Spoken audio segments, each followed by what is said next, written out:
Hello everyone, welcome to పుల్మేరాస్ kitchen. ఈరోజు నేను మీకు చాలా సింపుల్ అండ్ హెల్దీ బ్రేక్ఫాస్ట్ చేసి చూపిస్తున్నానండి. ఇందుకు కావాల్సినది ఫస్ట్ ఒక కప్పు జొన్న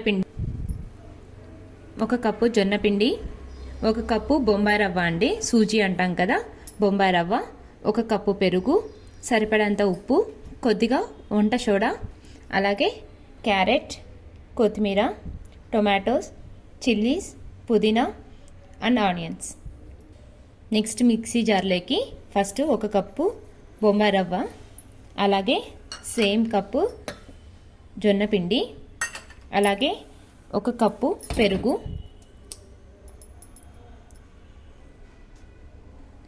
అలాగే ఒక కప్పు వాటర్ వేసుకొని మనం మిక్సీకి మెత్తగా చేసుకోవాలి.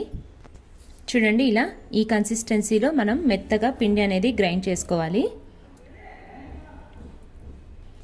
చూడండి, ఇలా ఊతప్పం వేసుకోవడానికి ఇలా ఈ కన్సిస్టెన్సీలో మనం పిండి అనేది కొద్దిగా వాటర్ యాడ్ చేసుకొని కలుపుకోవాలి. అలాగే ఇందులోకి సరిపడంత ఉప్పు,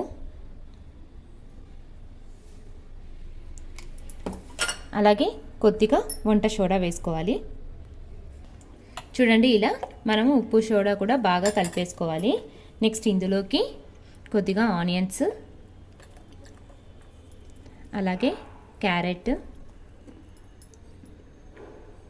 చిల్లీస్, మీకు చిల్లీస్ లేకుండా పచ్చికారమైనా వేసుకోవచ్చు, కొద్దిగా టొమాటోస్, పుదీనా, కొత్తిమీర, ఇవన్నీ వేసుకొని బాగా కలుపుకోవాలి. చూడండి, నెక్స్ట్ నేను ఇలా ప్యాన్ పెట్టుకొని ప్యాన్కి కొద్దిగా ఇలా ఆయిల్ అప్లై చేసుకోవాలి.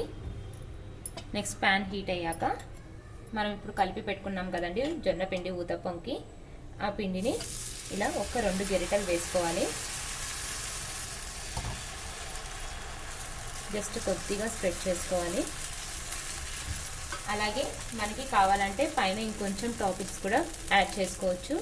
కొద్దిగా ఆనియన్స్, అలాగే టొమాటోస్, క్యారెట్, గ్రీన్ చిల్లీ, అలాగే కొత్తిమీర వేసుకొని జస్ట్ ఇలా మనం ఒక్కసారి ఇలా ఇవన్నీ కూడా ఇలా ప్రెస్ చేసుకోవాలి. ఇలా ప్రెస్ చేసుకున్నాక జస్ట్ 1 స్పూన్ ఆయిల్ వేసుకొని బాగా కాల్చుకోవాలి. చూడండి, ఇలా మనం 2 సైడ్స్ కూడా ఊతప్పంని కాల్చుకోవాలి. చూడండి, ఇలా మనం 2 సైడ్స్ కూడా ఊతప్పంని కాల్చుకొని మీకు కావాలంటే ఇలా మామూలు కారం పప్పల పొడి అండి, ఇలా పప్పల పొడి చల్లుకొని కొద్దిగా వెన్న వేసుకొని సర్వ్ చేసుకుంటే చాలా చాలా టేస్టీగా ఉంటుంది. అంతే అండి, చాలా సింపుల్ అండ్ టేస్టీ హెల్దీ మన బ్రేక్ఫాస్ట్ అనేది రెడీ అవుతుంది. మీరు కావాలంటే ఇలా ప్లెయిన్ అయినా వేసుకోవచ్చు, లేదంటే ఇలా పొడితో కూడా సర్వ్ చేసుకోవచ్చు. ఇలా చట్నీతో కాంబినేషన్ చాలా చాలా టేస్టీగా ఉంటుంది. మీరు కూడా ట్రై చేయండి. నా ఛానల్ మీకు నచ్చినట్టయితే లైక్ చేయండి, షేర్ చేయండి, సబ్స్క్రైబ్ చేయండి. Thank you.